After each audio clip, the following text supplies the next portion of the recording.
আমাদের আরেকটা বোট যাচ্ছে।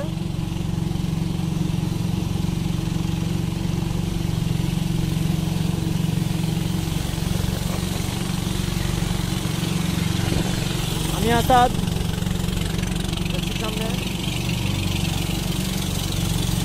অনেক সুন্দর এরিয়া। এটাকে বলে কিন্তু বড় পাথর। এই পাশের যে বড় পাথরগুলো দেখতেছেন এগুলো ভাঙা ভাঙা সব নিচে পড়ে, এবং তারপরে আমরা এই পাশ থেকে এই বড় পাথরগুলোর আশেপাশে এঁকে বেঁকে আমাদের যেতে হয়। তো ইটস এ গুড ওয়ান। আমি ঢেউ সেইরকম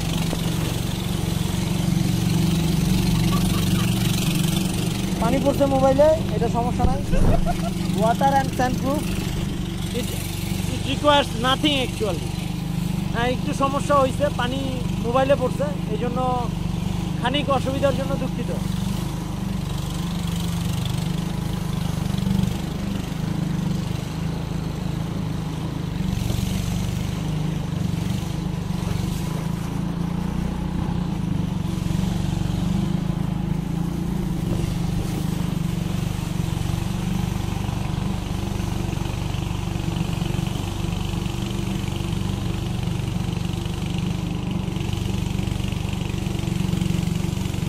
আমরা যাচ্ছি ঢেউয়ের সাথে সমান্তরালে।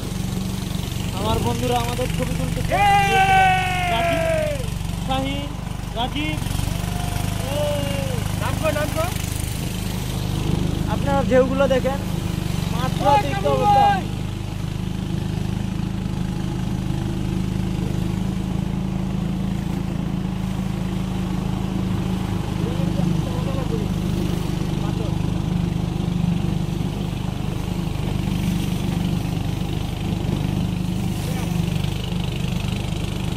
ভয়ঙ্কর রিস্কের জায়গায় আছি।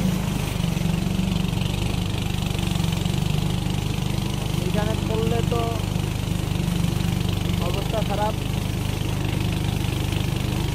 এখানে যদি পড়ি তাহলে বাঁচার আর কোনো সম্ভাবনা নাই। লাইলা ইল্লান্তা সুবহানাকা ইন্নী কুনতু মিনাজ জালিমিন। অরিজিনালি প্রচণ্ড রাফ ওয়াটার সিন আপনি দেখতে পাচ্ছেন। কতখানি রাফ আপনি একটু দেখেন। It is actually scary. এই ঝঞ্ঝা বিক্ষুব্ধ ভেঙেই আমরা যাচ্ছি, মানে এত ভয়ানক অবস্থা, এটা আসলে ভাষায় প্রকাশ করার মতো না।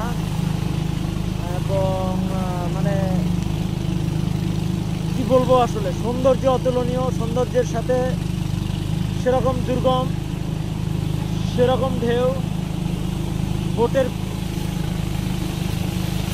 বোট না পাওয়ার সংকট, এবং তার সাথে আছে ওভারঅল আমাদের যত চ্যালেঞ্জিং বিষয়গুলো আছে সবই ফেস করতে হয়েছে এখানে জুড়ে আসার জন্য। মোটামুটি 38 ঘন্টার জার্নি আমরা টানা 3 রাত যাবৎ করছি এখানে আসার জন্য। আজকে আসতে পারলাম, এই জন্য আমরা সার্থক আসলে।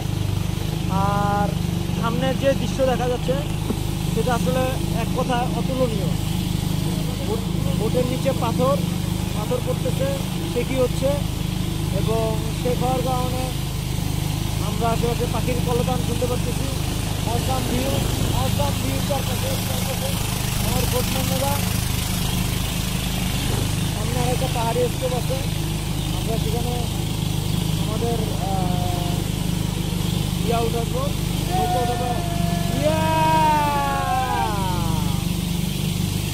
তো সামনে বিশাল একটা সূর্য পাহাড় দেখা যাচ্ছে। আমরা ঝঞ্ঝা পেরিয়ে চলে এসেছি অদ্ভুত সুন্দর যে জায়গা, কিন্তু বড় পাথর পেরিয়ে এসেছি। ধন্যবাদ সবাই।